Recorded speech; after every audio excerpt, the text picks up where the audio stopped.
Hi, Fidel. Hey,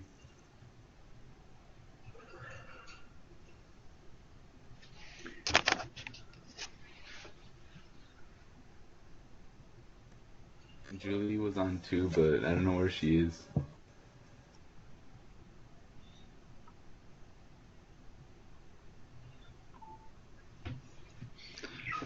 I'm going to change the light. I'll be right back.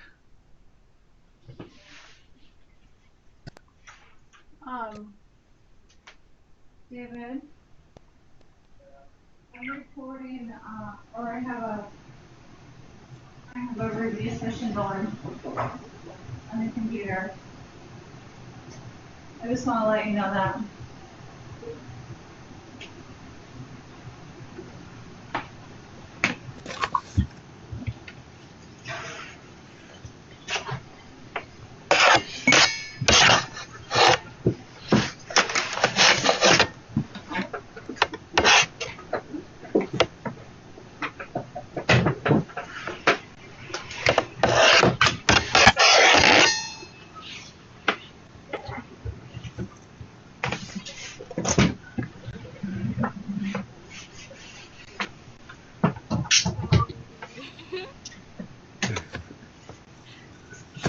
Okay. What happened, Fidel?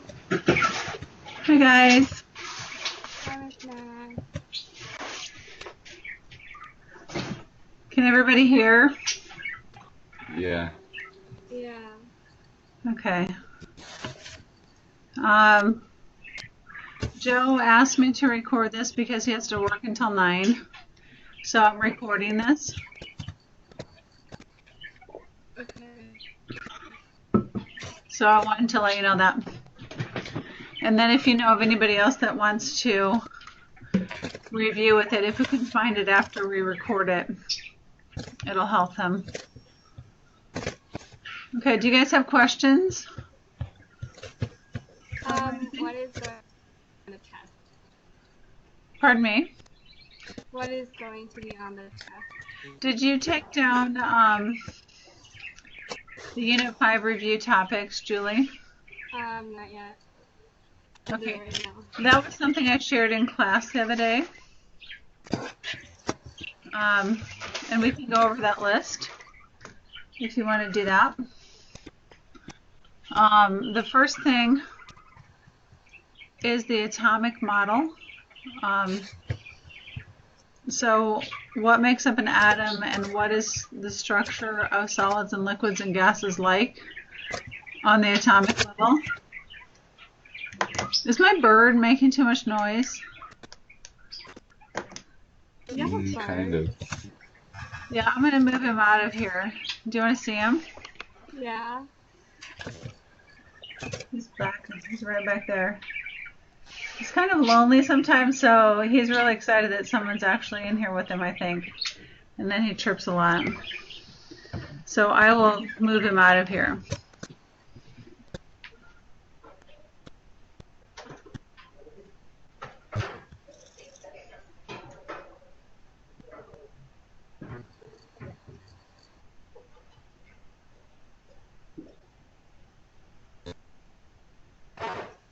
Let's take your cargo.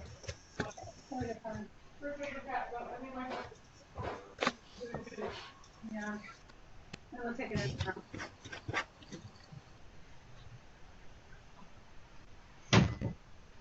Okay, maybe that's better. Is that better? Yeah. Okay. Fidel, did you write down the review topics? Unit 5 review topics? Yeah. I could email them to you. Actually, I scanned them. Geraldo came in late and I scanned them. How about if I just send them to you right now? Can you get your email, Julie? Yeah. Yeah. Okay, I'm gonna send them to you as an attachment, then you can open it up and look at it. Oh. That'll help, then you'll have a list. I forgot to bring the Moby home today, so I don't have anything to write on, and I'm just gonna have to write on paper.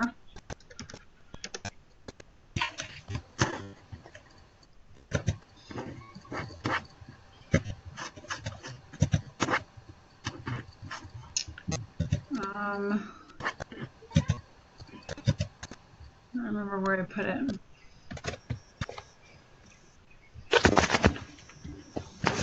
What is that noise? Somebody is making a shuffling noise.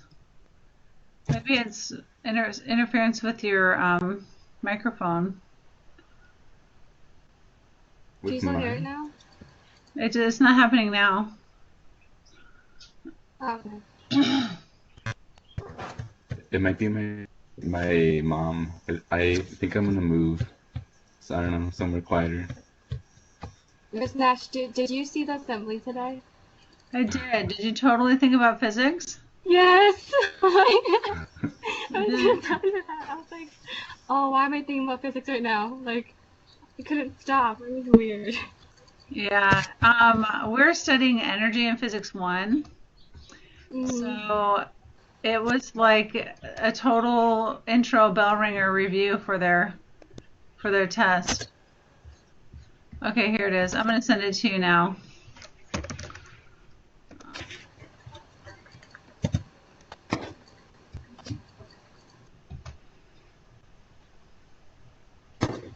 It kind of came through sideways, a little crooked, but we'll get the idea. Then we can talk about it to look at it together.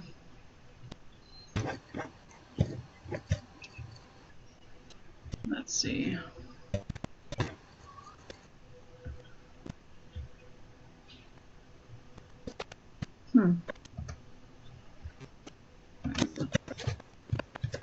Did you get the email?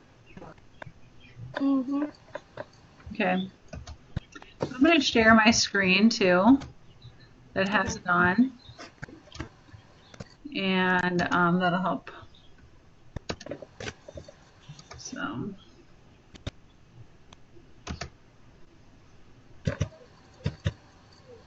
Okay, let's see.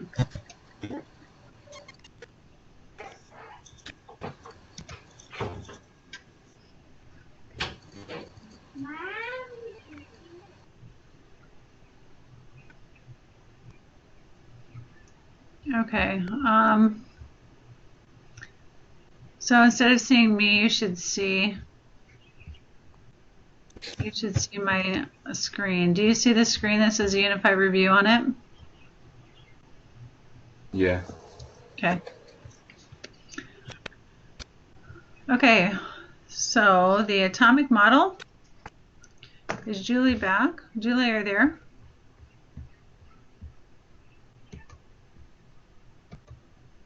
Oh, she disappeared. We'll give it a go here. Here she comes. Okay, so can you see, Julie, can you see Yeah. the thing? Oh, you know what, guys?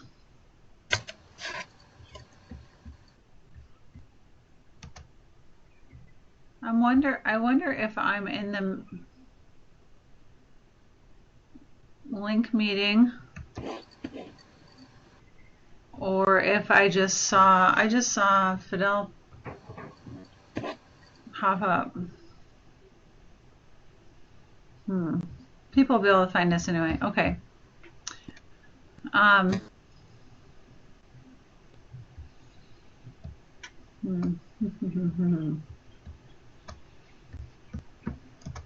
Okay. The atomic model. So we talked about what the structure is with the atomic model, with the protons and the neutrons and the nucleus, and that being the most dense, compact part, and then with the electrons being outside the atom or on the outside of the atom. But we also need to know about what the structures are with a solid, a liquid, and a gas. So, you guys want to tell me what you know about that?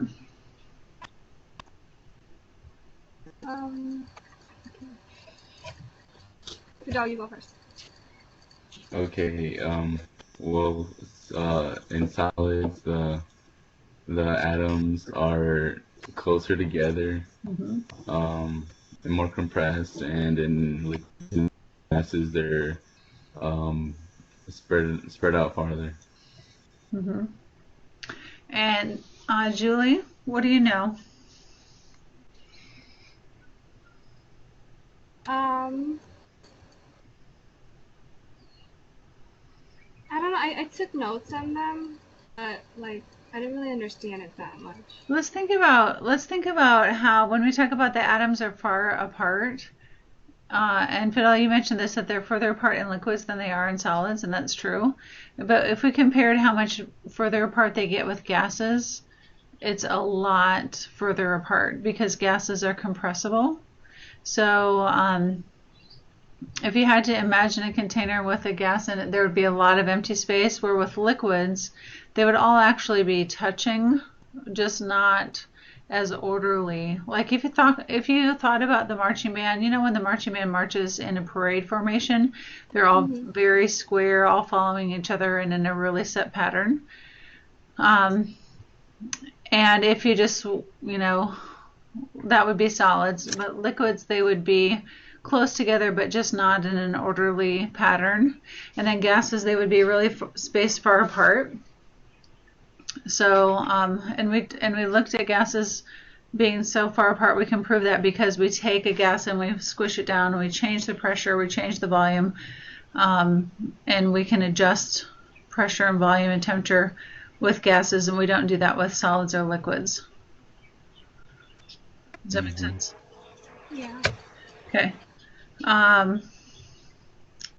We also talked about the ideal gas law. Um,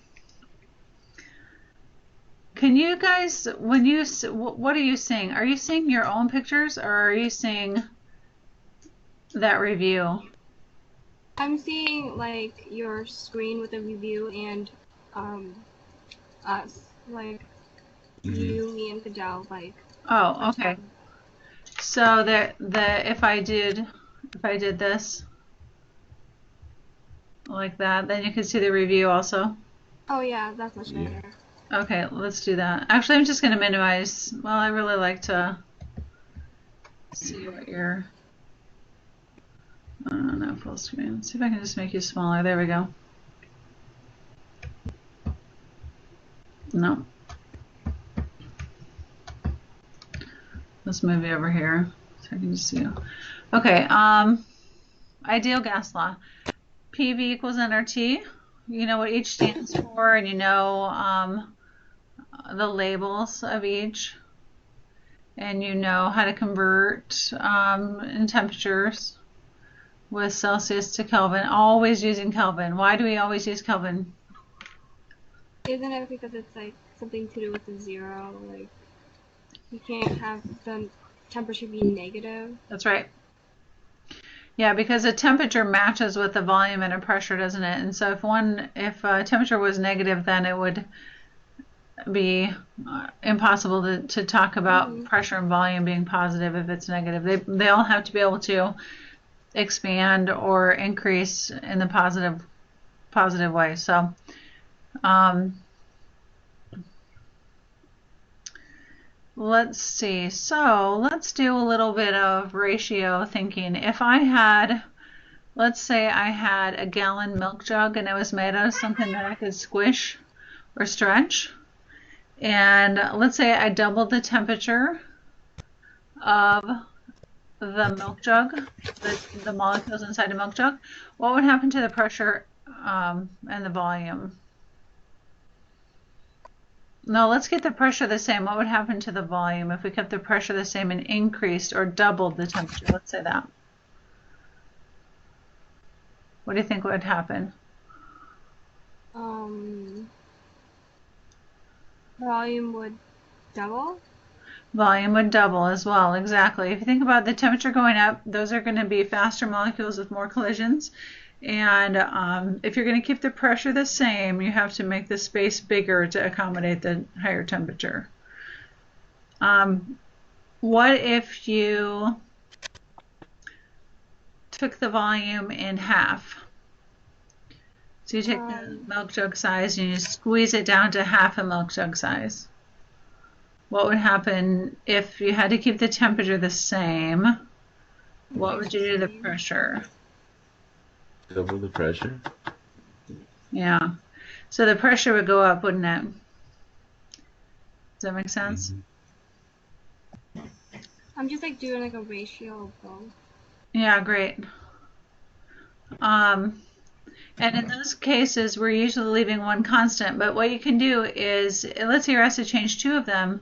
You can, let's say, leave pressure constant and look at what happens with volume. And then leave volume constant and see what happens with pressure, depending on it, how it changes. Like, let me give you an example. Let me see if I can just do the reading like one.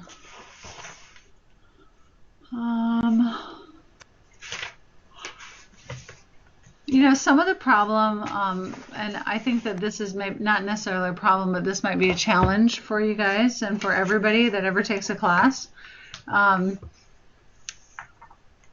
It's how it's worded. You know what I mean? You understand the concept, and then the question sounds a little different. So I'm going to pull one out of the book that doesn't sound like me just talking. It might sound a little bit more like what it would sound like on a test. So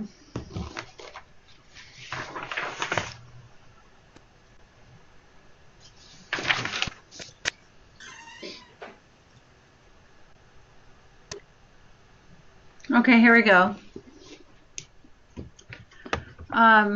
This one is a quantitative one, and you could actually calculate it, but we'll do it qualitatively.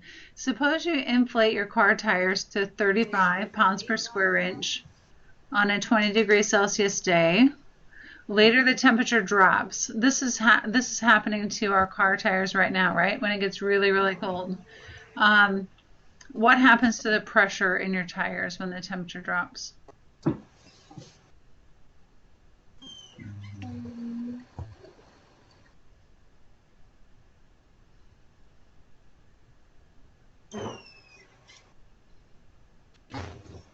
Does it increase?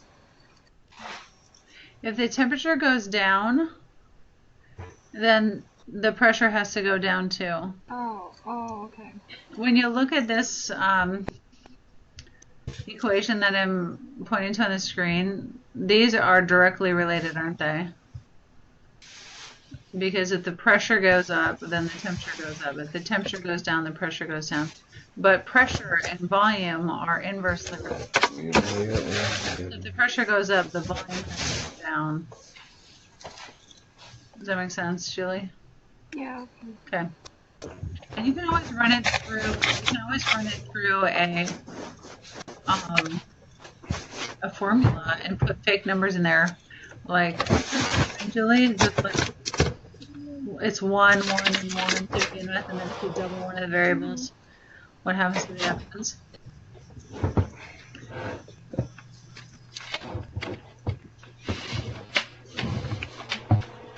So, it goes down, Julie?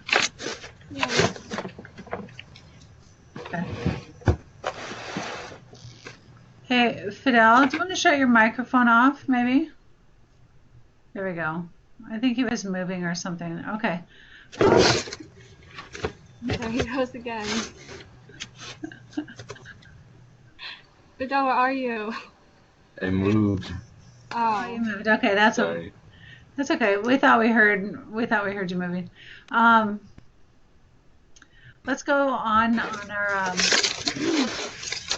review sheet so we don't run out of time. So ratio thinking here with ideal gas laws, and both of these are ideal gas laws. All right, let's think about VRMS now. Root mean square velocity. So what happens to the root mean square velocity if I increase the temperature?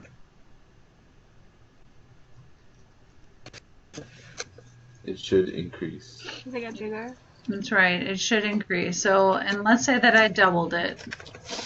By what factor would it increase? Is it 2? Close. You just got to look at what we have done mathematically here, right?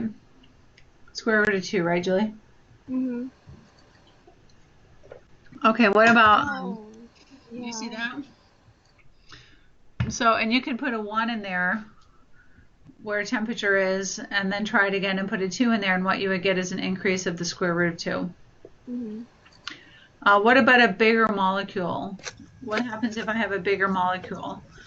Is it moving faster or slower at the same temperature? Slower. Slower. Yeah. Sorry, should be yawning.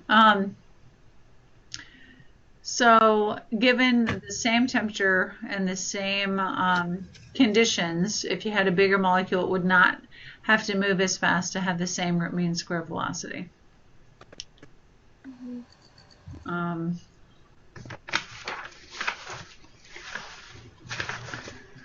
do you guys feel like you're okay? That because that was on the quiz. You guys both have your quizzes Yeah. back? Okay.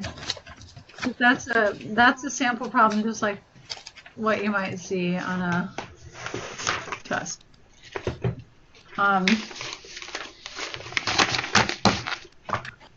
Okay, what about pressure? Can you do convection, conduction, and radiation? Yep. You're going to need to know those methods of heat Yeah. transfer. We'll get to that. Do you want to skip to that now, Julie, or? We can talk about what you were talking about. Pressure. Let's follow through the Yeah. the review sheet. Do you remember how to convert the mass here? Yeah, you times it by 1 point. Yeah. You take the mass. Yeah. You take the mass off the periodic table, and yep, and multiply it times your 1.66 times 10 to the negative 27th. Okay, pressure is force over area. So let's talk about an elephant making a footprint. Okay.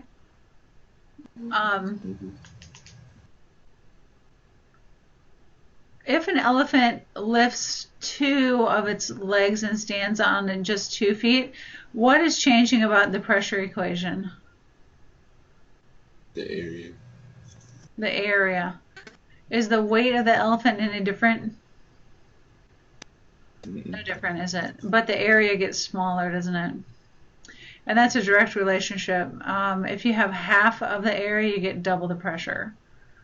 4 times the area, 4 times the, 4 times the area, 1/4 of the pressure. Yeah. Okay. That's a pretty simple concept, isn't it? Do you know the units there? Pressure, force, and area? Force is still newtons, right? What? Force is still newtons. Right, forces in newtons. Isn't pressure in kilopascals? Good.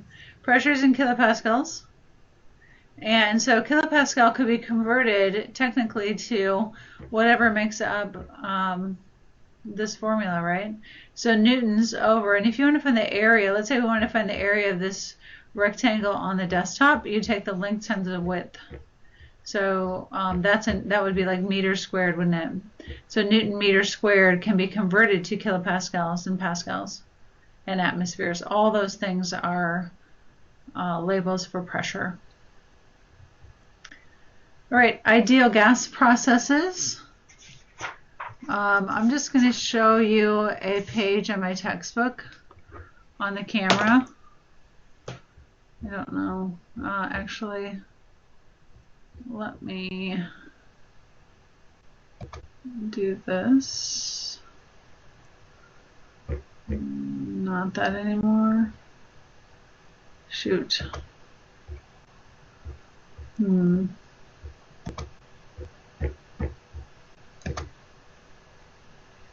don't know how to do that. Okay, tell me if you can see. It's probably, maybe it's going to be really tiny.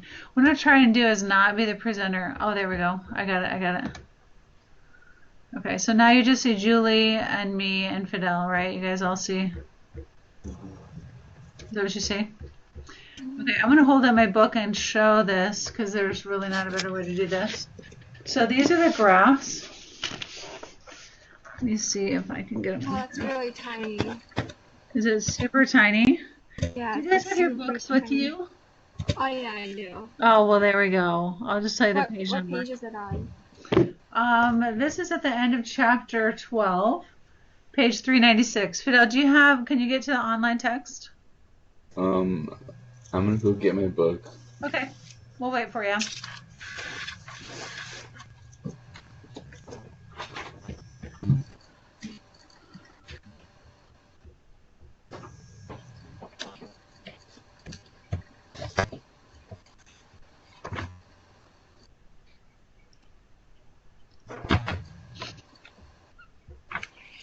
Julie, well, Fidel's not here. I was going to ask you, are you going to do jets this year?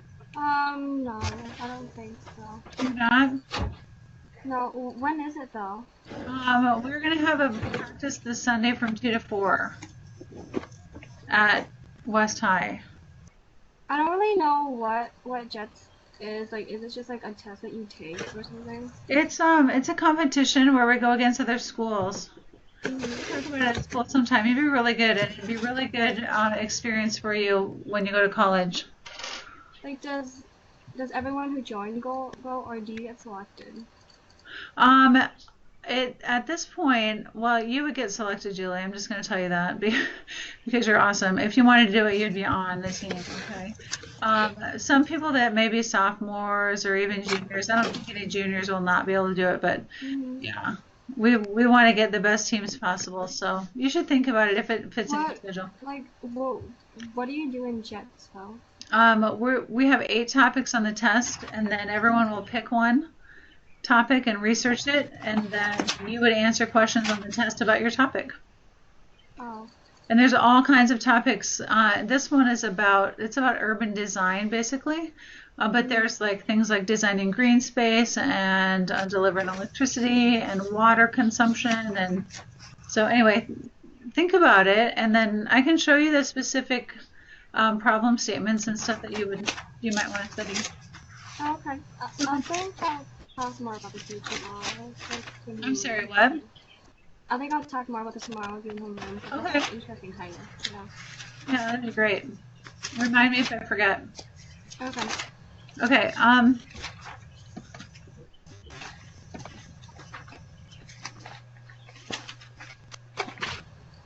Okay, so we're back to the ideal gas processes. Fidel, did you find it? Yeah. What page is it on? 396. There are 4 charts there. Okay, got it. Constant volume.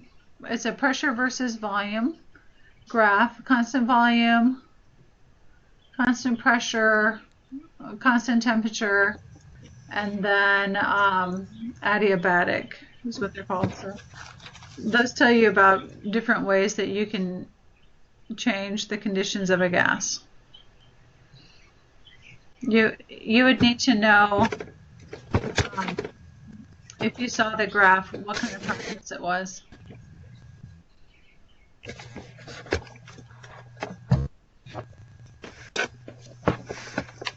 Is this just a test over chapter 12? No, it's 12 and 13. Okay. But 13, the only thing we're pulling from 13 is going to be pressure versus depth, which we did in the swimming pool. And let me think, there might be one more thing. Let me look back here. Oh, Archimedes' principle. We'll talk about that before we're done tonight, though, okay? Okay. All right, thermal expansion. Do you remember what we did when we had that big pipe set up in the back of the room? With the water flowing. Mm-hmm. Yeah. Mm-hmm. So what was the point of that? What did you guys pick up from that? And then I'll add to it. To show hot water made the tube expand. Yeah, that's right. So we had a change. It had a change in temperature, and we could calculate exactly how much it should change in length based on what it is. We didn't quantify that, but basically we saw that it did change and it got longer because we anchored the one end down. So that is thermal expansion. Do you guys know any other examples of that? No. Isn't Like, go ahead, the Phil. sidewalk? Yeah, the sidewalk. So we make sidewalks in chunks so that they don't break on their own. They're basically engineered in order to make a break at a certain point based on expansion and contraction. It gives them room to move and not break, so that they don't crumble apart. What's happening in the streets right now in Sioux City? Can you observe any potholes forming yet with the cold weather? Is it from the snow and stuff? Yeah. If you look really carefully on the streets, there are these little pit marks that when we have temperatures like we do now, even that salt water is going to freeze in there, and it's going to expand, and it's going to make it a lot bigger, and then the water will melt, and it'll take more water in, and that water will freeze, and it'll get bigger, and it continually will break open the cement based on the fact that it's going to expand. Water expands when cooled or when frozen, which is it's one of only two substances I think that does that. But normally when things are cooled, they are smaller. So, but that's an example. And bridges. Do you remember bridges when we talked about that? No. Bridges kind of have these finger things that web together, and then they can kind of stay like interlocking puzzle pieces in order to account for the change in temperature.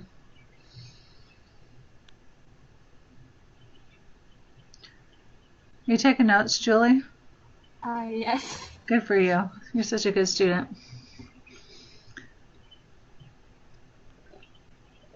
I appreciate you guys getting on to do this tonight.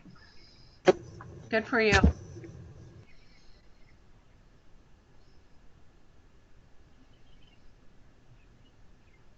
Okay. You ready?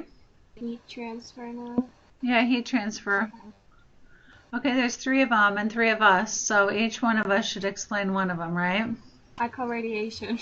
Okay.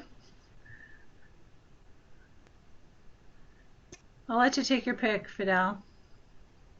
Huh? Which one of those do you want to explain? I'll do conduction.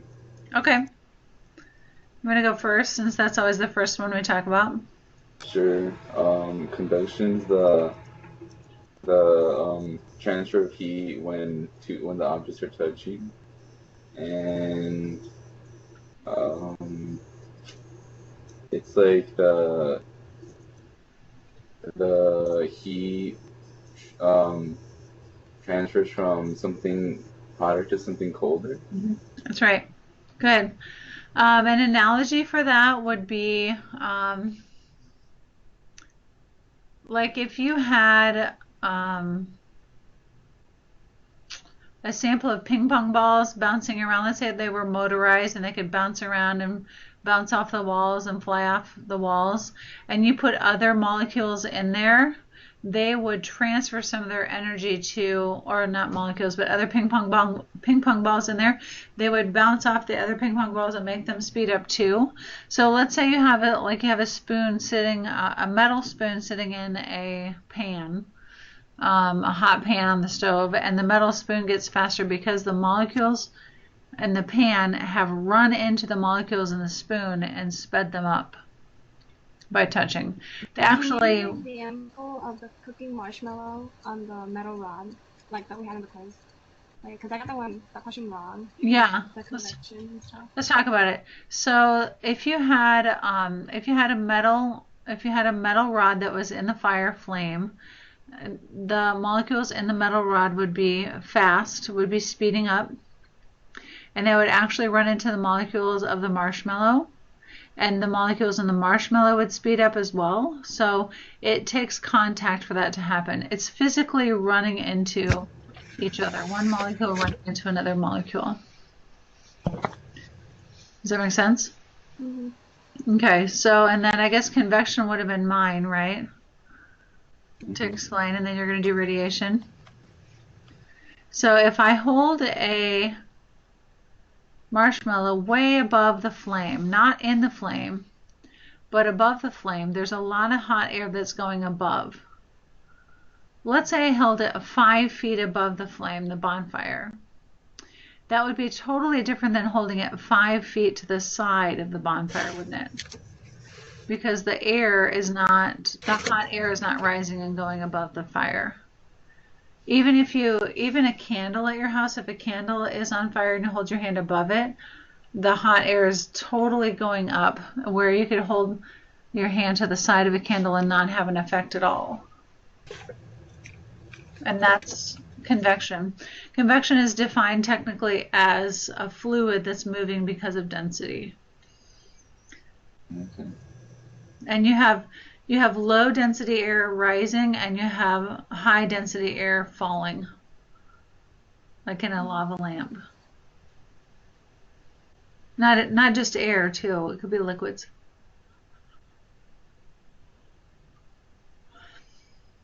Okay, radiation is like the transfer of heat by electromagnetic waves. Mm-hmm. And like, for example, electromagnetic waves in the fire, like, doesn't it go up, making the metal rod hotter? Mm-hmm. And radiation actually happens in every direction, not just above the fire. Mm-hmm. The fact that you can see a fire from a long way off shows that the radiation, the light is actually leaving that area and going out in every direction. Does that make sense? Mm-hmm. So what about radiation? How would you cook a marshmallow with radiation? If you held it above, it would be convection. If you held it in the fire, it would be conduction. So how could you cook a marshmallow with radiation? Just anywhere around it. Anywhere around, exactly. Yep. Just because the radiation is just leaving the fire. Okay. That covers pressure, heat transfer. Pressure versus depth. What do we find out in the swimming pool experiment? It has a direct relationship. Good. Was directly related. If pressure increases, then if depth increases, then pressure increases. Good. And is this a linear relationship or an exponential relationship? Is it linear, Fidel? Yeah, I Do you think remember? Yeah. So yeah, it's a linear relationship, and that obeys what we see for data in our textbook too. It's a linear relationship. Mm-hmm. Okay. Sorry, I keep yawning. I'm really, really tired. What about Archimedes' principle?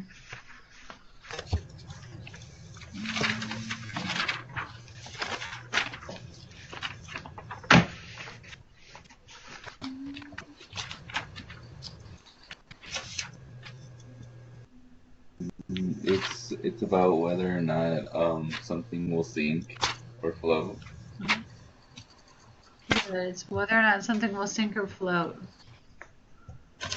It's the magnitude of the buoyant force equals the weight of the fluid displaced by the object. That's right. Good. So whatever weight is displaced is the buoyant force, which is the upward force on the object. So what happens if it is equal? Could it be greater than? Could the buoyant force be greater than the weight of the object? Yeah. It'll float if it's greater than. Or would it accelerate it up?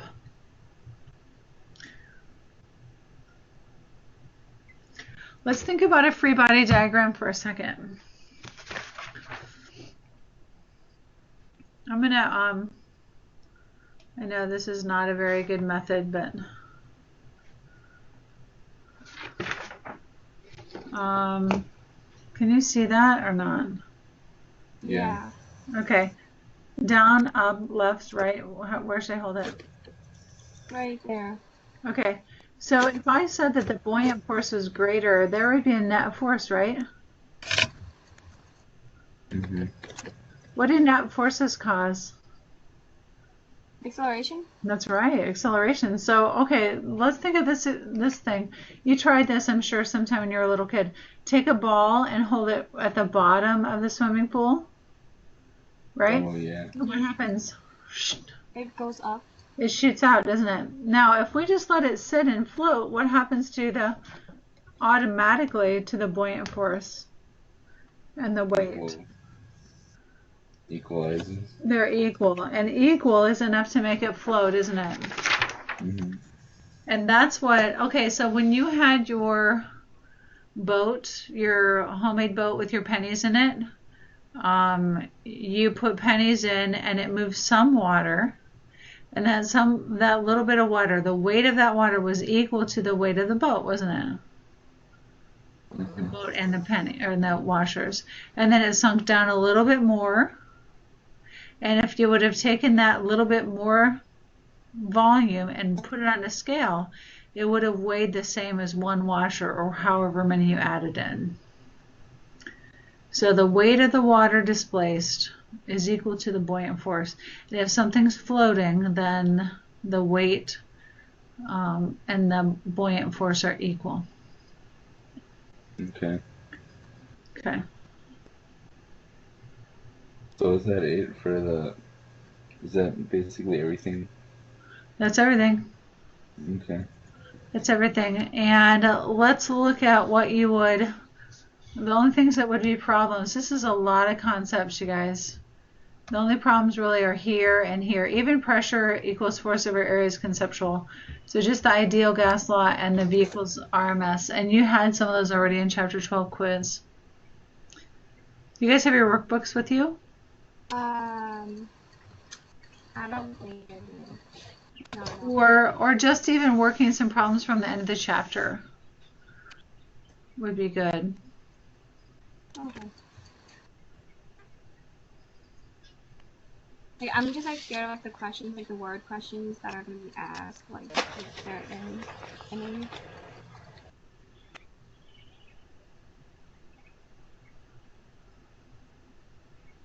Do you have some questions, Julie? No. Okay. You could work a couple of problems from the end of chapter 12, since you both have your books with you. And then the answers to the odd ones are in the back. Do you want me to suggest one that might be a good practice one? Yeah. Yeah. Let's see.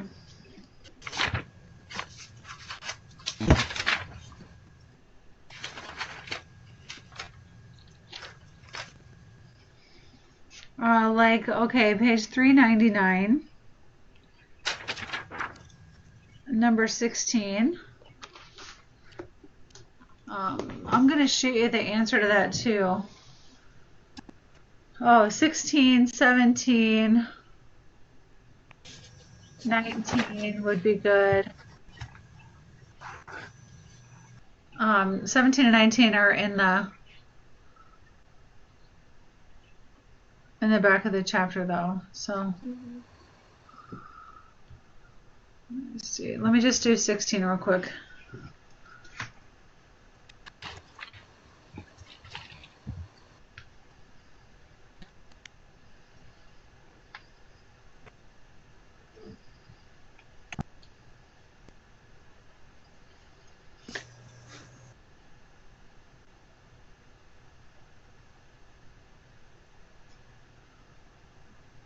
So, okay, can you guys find 16 on page 399? Do you have that? Yeah. Okay. So let's take a look at that situation. What are our variables that are given? volume, temperature, pressure, Mm-hmm. and we just don't know the final pressure. That's right. We just don't know the final pressure, do we? We don't know P2. So we're going to go P1 V1 over T1 equals P2 V2 over T2. So volume is kept the same. Yeah. Can you leave this in ATMs? Guys, do you know that? You don't have to have it in kilopascals. Are you changing your temperature? If you leave it in ATM, it just ends up to be an ATM anyway, so you don't have to convert it.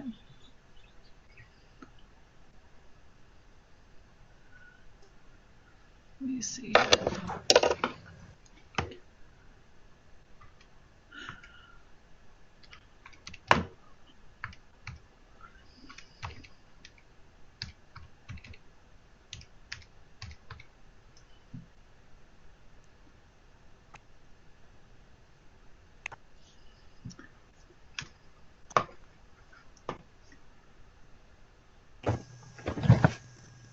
Okay, this is a really good, actually this is a really good example. Tell me when you have an answer.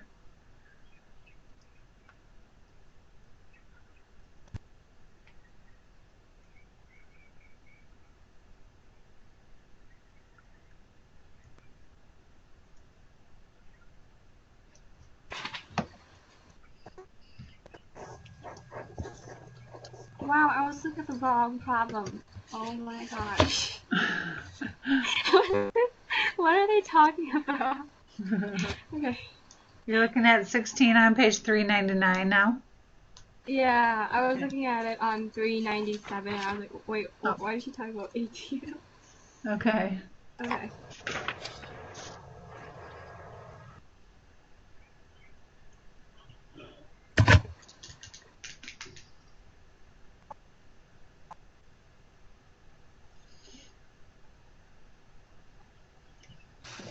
Is it 1.6? Yeah, that's what I got too, Phil. Now let's go back to ratio thinking and verify that. Let's let Julie catch up since she is kind of looking at it on her own here.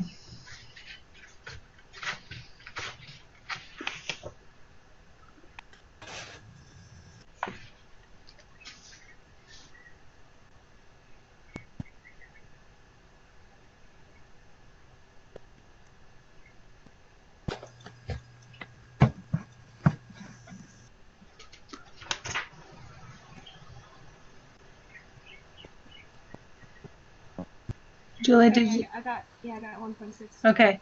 Now let's compare. Let's look at what happens to the volume.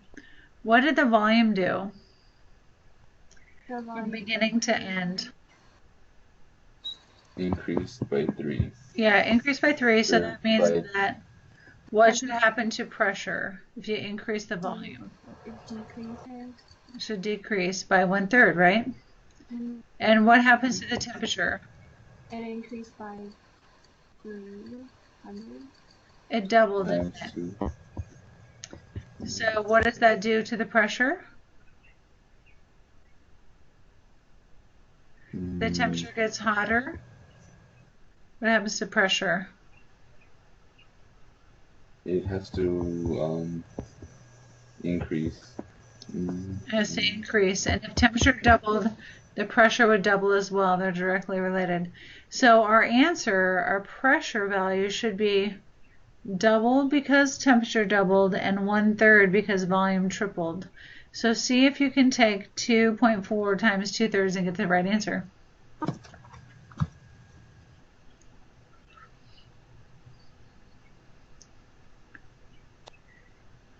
Yep. Yeah, you sure can. So you really wouldn't even had to have done the math on that, right? You could just do ratio thinking. Okay, guys. Do you have any other questions? No, I think we're good. Okay, that was a good A little review time there. I'm glad that you got on and did a review. I'm going to try to share this recording, if you don't care, with if it's okay with you guys, with Joe, because he said he couldn't. He's done work at 9 or something, so I don't know. I may send it to you guys too in case you want to look back at any questions. Okay. Okay? Yeah. Okay. Good to see you, and we'll see you tomorrow bright and early, right? Yep. I'll have the coffee pot 7:50. going. All right. Take care. Thanks. All right. Okay. Bye. See you. Bye.